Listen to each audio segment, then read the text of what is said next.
It's Friday, and you know what that means. It's time for another short-term review here at PNX Handhelds. And this week, I have the all-new AYANEO Pocket Air Mini. And I've spent the last week putting it through its paces. And in this review, I'm going to tell you if it's a surprisingly capable Android gem or if it has some hidden deal breakers. Stick around and find out right after this.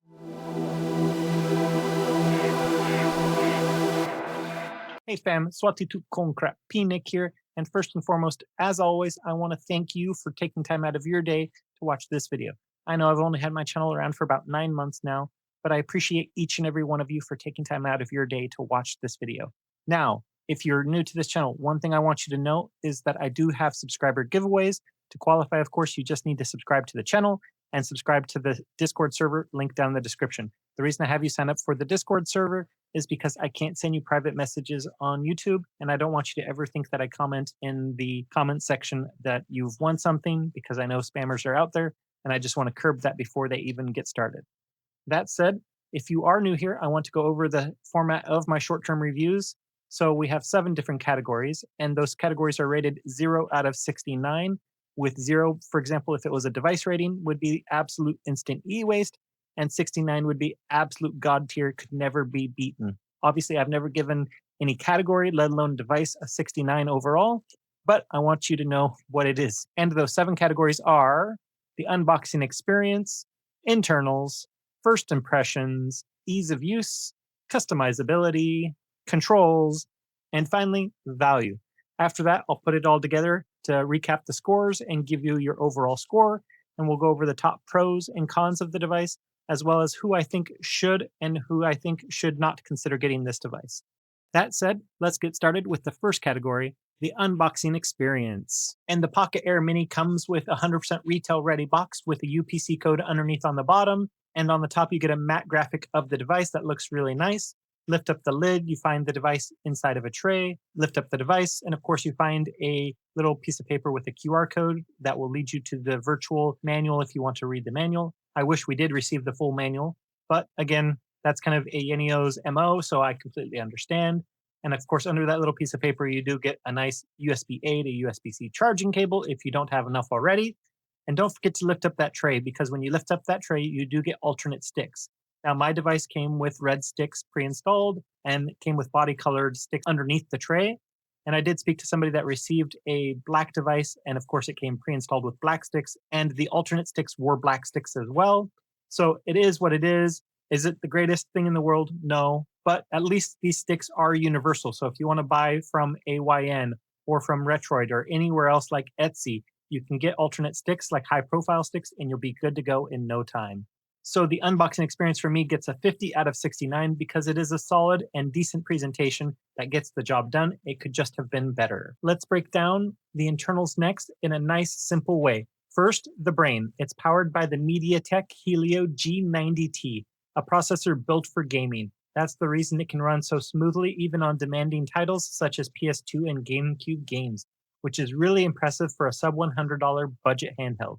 It's paired with a 4.2-inch 1280 by 960 IPS display.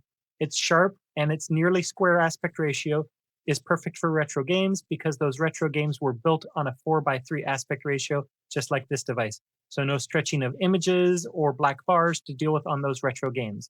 Now, the other key specs that matter to you most will be the connectivity, which this device has Wi-Fi 5, which means fast and stable connections for downloading games or streaming videos directly to your device.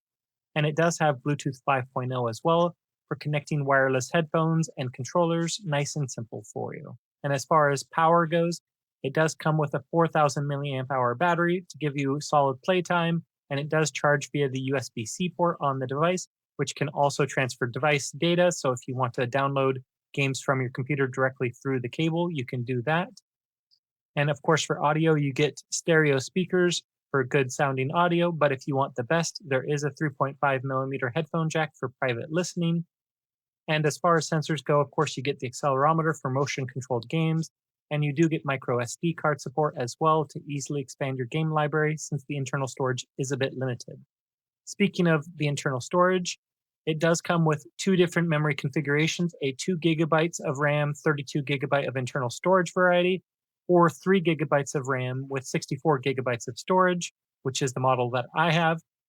And you do get 3 colors: retro white, aurora black, and retro power. And as you can see on the video, I have the retro white, which still is a bit odd to me because the white doesn't look white, but again, it looks fine to me. It's just not white.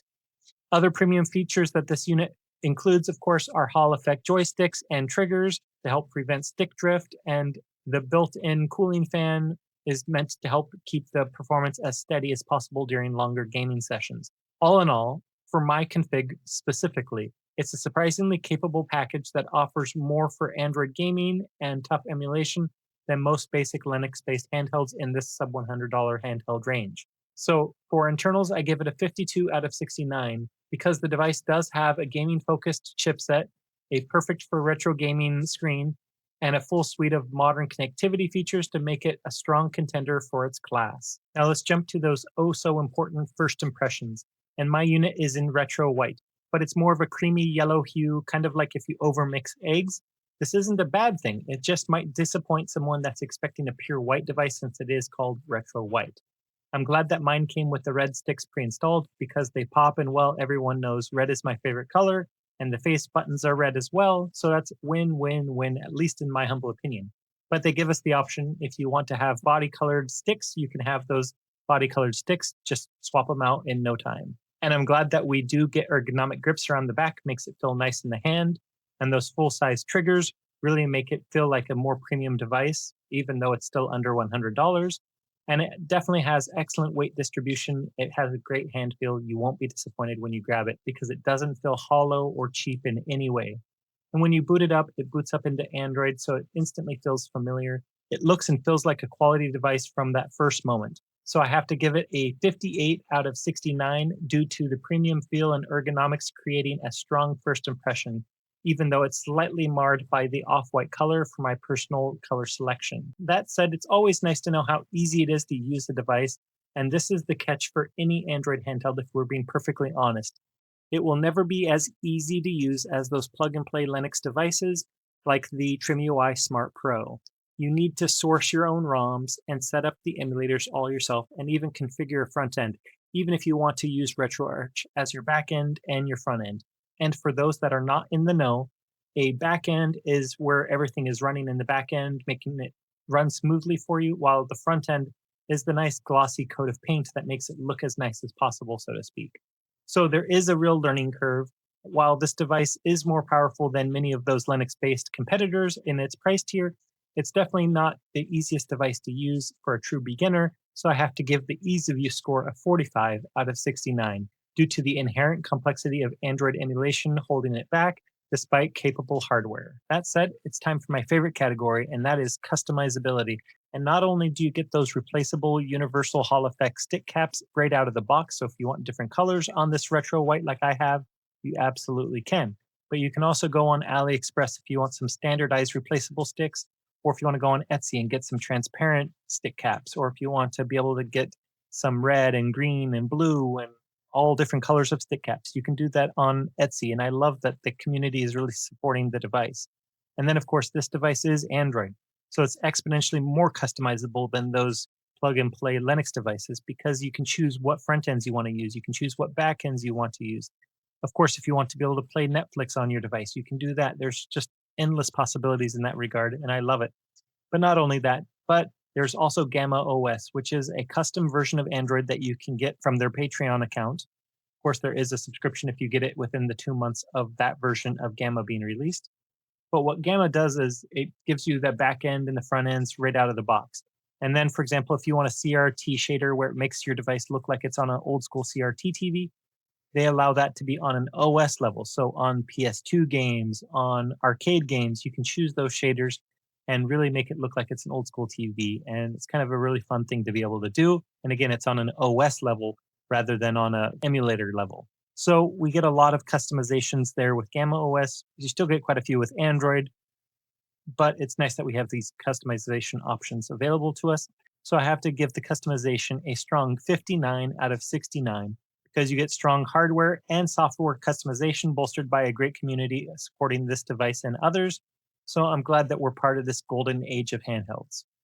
That said, for controls, They are always important to talk about because that's the heart and soul of the device. And they are largely excellent here. The Hall Effect sticks have a great range of motion, especially for low profile sticks, and the D-pad is relatively quiet and accurate. The Hall Effect triggers feel great when you're using them, and the face buttons and shoulder buttons are clicky, just not super clicky.